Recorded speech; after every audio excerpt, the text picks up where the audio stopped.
The worst day of my life didn't come quietly. It came loud, messy, public, and humiliating as hell. My name's Thomas Mitchell. I'm 68 years old, and 2 months ago I buried my only son. Now let me paint you a picture. You're standing at your son's funeral. Your chest feels like it's been hollowed out. People are shaking your hand, giving you those sad little nods like they understand grief. But they don't. Nobody does unless they've buried their child.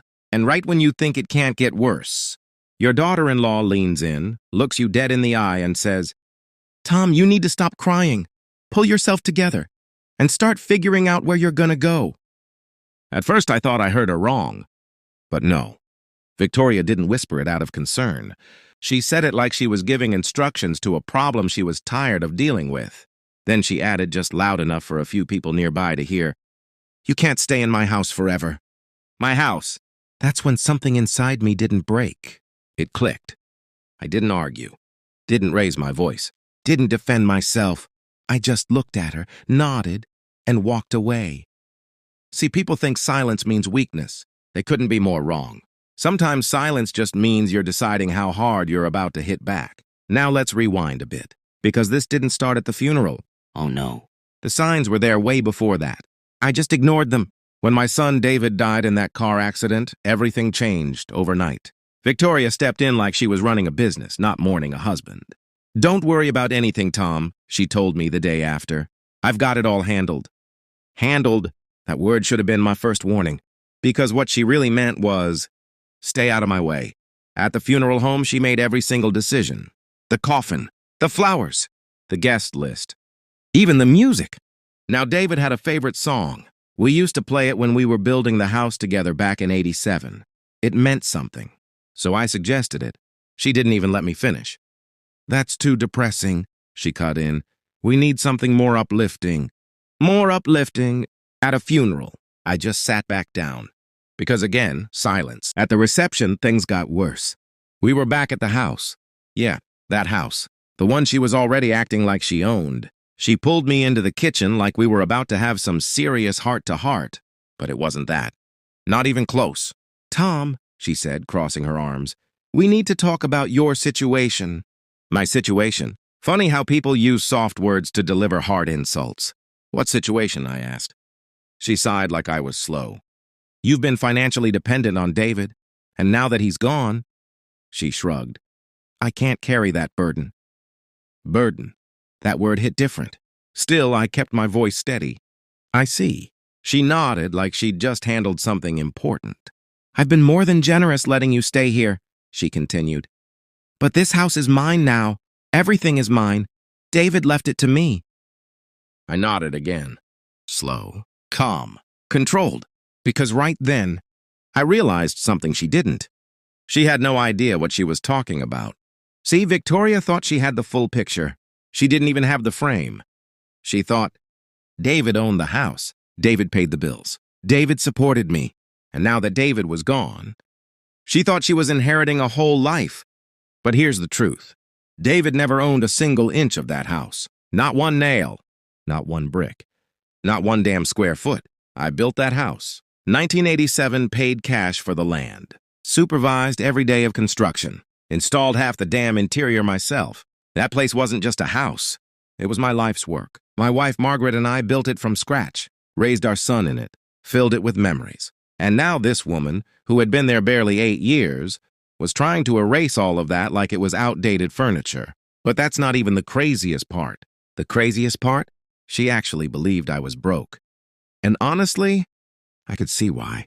I drove an old Honda, wore simple clothes, didn't flash money, didn't talk about it. After my wife died, I didn't feel like proving anything to anyone. I just lived quietly, peacefully, simple life. But to someone like Victoria, that looked like weakness, like failure, like dependency. People don't see reality. They see what they expect to see. And she expected to see an old man who needed help. So that's what she saw. That night, after the guests left, she cornered me again near the door. "I meant what I said earlier," she told me. "This arrangement isn't working." I looked around the living room. The walls I painted 3 times over the years. The floors I installed myself. The little marks on the doorway from measuring David's height as he grew up. "I understand," I said quietly. And I did, just not the way she thought. The next morning, I sat at the kitchen table with a cup of coffee. Same table Margaret and I bought from a garage sale back in '86. Still solid, still standing, unlike some people's assumptions. I grabbed a notepad, started making a list, not of what I was losing, but of what Victoria thought she was gaining. The house, worth around $400K. The life insurance, about $150K. The furniture, the memories, and apparently, control over my life. But the more I wrote, the clearer something became. This wasn't about money. Not really. It was about disrespect. She wasn't just trying to take things. She was rewriting history. Erasing Margaret. Erasing me. Erasing everything that existed before her, like we were just background characters in her story. That's when I knew something had to change. Not loudly, not dramatically, but permanently. Because here's the thing about people like Victoria. They don't stop until reality forces them to, and reality was about to hit her. Hard. I took one last sip of coffee, looked around my kitchen, my house, my life, and said to myself, all right, let's fix this. By Wednesday morning, I had a plan. Not emotional, not reactive, calculated. See, grief makes most people unpredictable. But me? It made me precise. I woke up early, same as always, made coffee, sat at the kitchen table. And instead of thinking about what I'd lost, I started thinking about what Victoria didn't know. She thought she had control. That's what gave her confidence. But confidence built on wrong information? That's not power. That's a countdown. Around 9 a.m., I heard the front door unlock. No knock. No hesitation. Just the sound of someone walking into a house like they owned it. Victoria. Tom, we need to talk, she said, already halfway into the kitchen. Didn't even wait for a response before sitting down across from me. She had a folder in her hand. Legal pad? Notes. Like she was about to run a meeting. I took a slow sip of coffee. About what? My finances, she said. I almost smiled. Her finances? Interesting. I need to understand exactly what David was covering for you, she continued, flipping open her notes. What do you mean? I asked. She looked at me like it was obvious. The utilities, property taxes, insurance, groceries, medical, everything. I set my cup down. And you think David was paying all that? She blinked. Of course he was. You're on Social Security, Tom. That barely covers basics. I leaned back slightly. Is that what David told you? She paused, just for a second, then recovered. He didn't have to say it. It was obvious. There it was again. Assumptions, stacked on top of each other like a house of cards. I nodded slowly.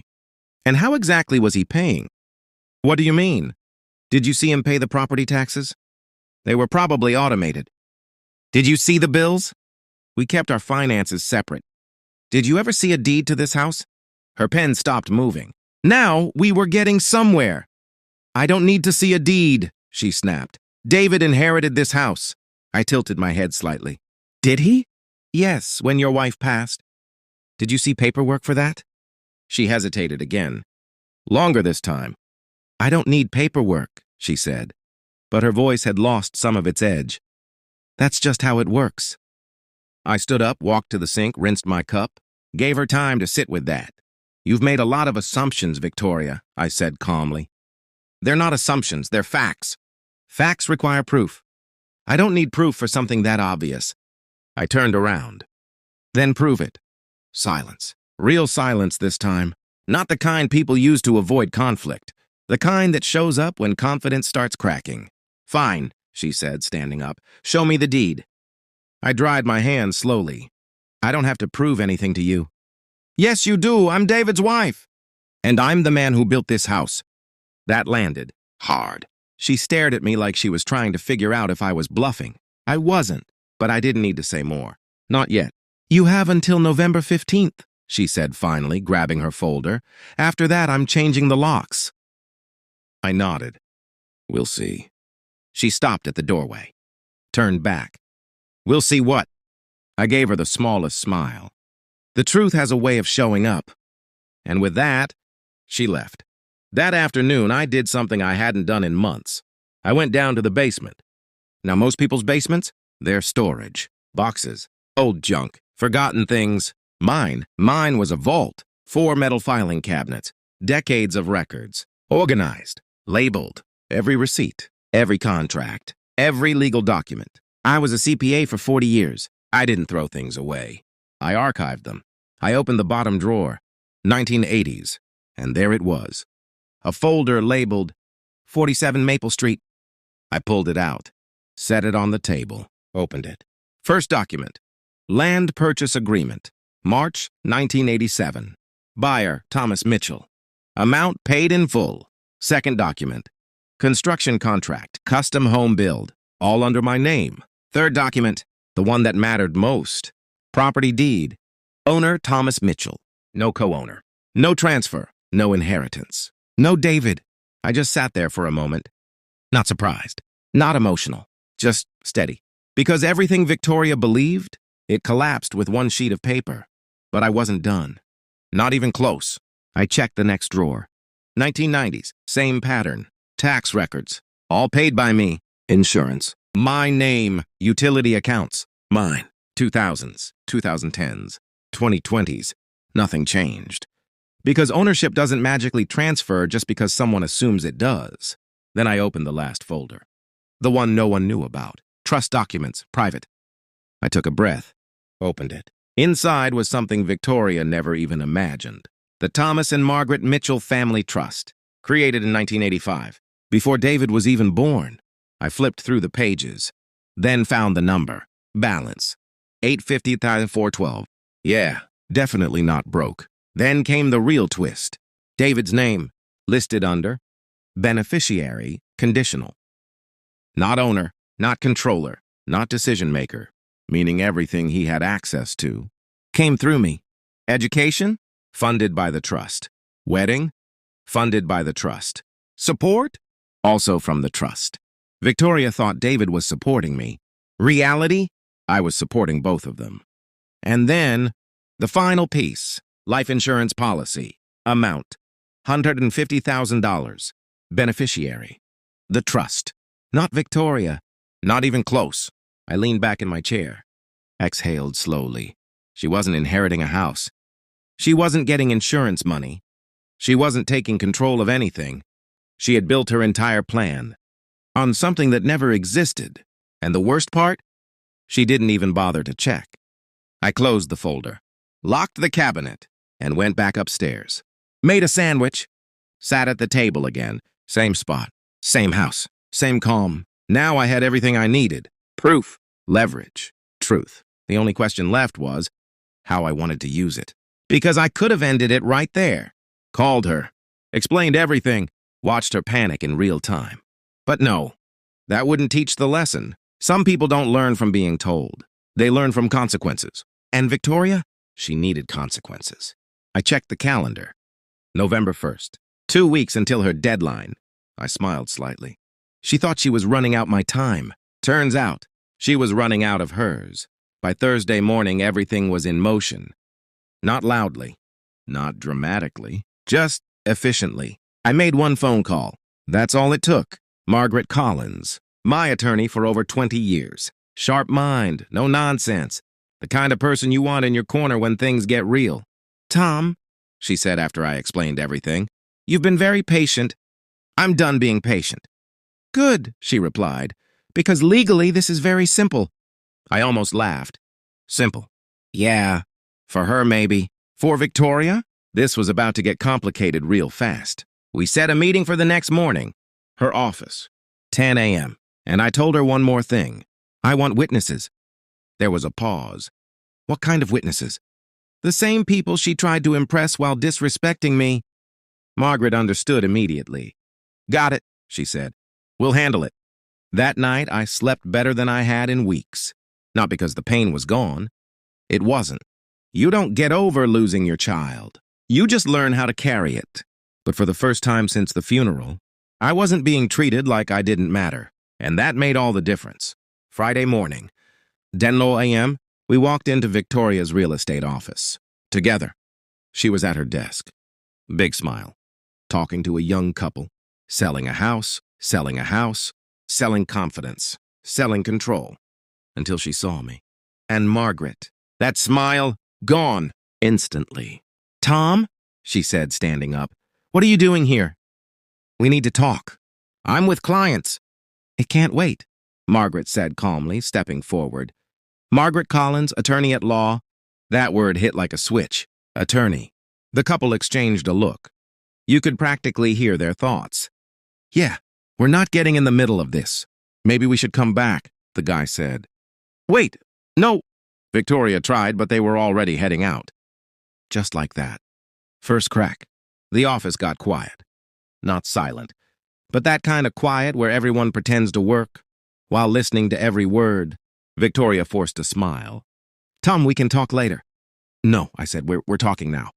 Margaret opened her briefcase, pulled out a folder, set it on the desk. Slow, deliberate. This discussion involves property ownership and estate clarification, she said. And since some public statements have already been made, it's best we correct them publicly. Victoria's jaw tightened. My colleagues don't need to be involved. They already are, I said. A couple of agents nearby leaned in just a little more. Yeah, they remembered Sunday. Victoria crossed her arms. Fine, say what you need to say. Margaret opened the folder, pulled out the first document. The property located at 447 Maple Street, she began, is legally owned by Thomas Mitchell. Silence. Real silence. Victoria blinked. That's not correct. Margaret slid the paper across the desk. The original deed, recorded March 15, 1987. Victoria grabbed it, looked at it, then looked again. No, this is old. David inherited it. He did not, Margaret said calmly. Second document, property tax records, paid consistently by Thomas Mitchell for 37 years. Third document, insurance, utilities, maintenance, all under Thomas Mitchell's name. You could feel the shift in the room. The air changed. People weren't pretending anymore. They were watching. Victoria's hands were shaking now. This doesn't make sense. David paid everything. No, I said quietly. He didn't. She looked at me. Really looked this time, like she was seeing me for the first time. Margaret opened the second folder. This may help explain things. The trust. She placed it on the desk. The Thomas and Margaret Mitchell Family Trust, established 1985. Someone in the background whispered, 1985? Yeah, before most of them even started their careers. Current value, Margaret continued, approximately $850,000. That did it. A couple of agents actually stepped closer, not even hiding it anymore. Victoria's voice dropped. You're saying, what exactly? I'm saying, Margaret replied, that David was not financially supporting Tom. Pause. Tom was financially supporting David. That hit harder than anything else. Victoria sank into her chair. No, that's not possible. It is, I said. You just never asked. She shook her head slowly. But the life insurance. Margaret pulled out one last document. The beneficiary is the trust. Victoria didn't even reach for it. She just stared. That means, she whispered. That means, Margaret finished, it belongs to Tom. The room was dead quiet. Victoria looked around. Every face, every colleague, every person she'd tried to impress, now watching her fall apart. Tom, she said softly, I didn't know. No, I replied. You didn't. You could have told me. You could have asked. That landed. Margaret closed the folders. Professional. Final. Victoria, she said, you are currently residing in a property you do not own. Pause. You have 30 days to vacate. Victoria's head snapped up. 30 days? The same timeline you gave Tom? Poetic, clean, fair. But where am I supposed to go, she asked. No anger left, just reality. Margaret didn't blink. You're a working professional. I'm sure you'll figure it out. Victoria turned back to me. Eyes different now. No arrogance, no control, just understanding. I'm sorry, she said. And for the first time, it sounded real. But sorry doesn't undo actions. It just acknowledges them. I nodded once. Now you understand. We turned to leave. Tom, she called out. I stopped. Didn't turn around right away. What happens now? I looked back. Calm. Steady. Now, I said, you learned something important. She waited. Respect isn't something you take. Pause. It's something you show. And then we walked out. No shouting. No drama, no revenge speech, just truth. And sometimes, that's the loudest thing in the room.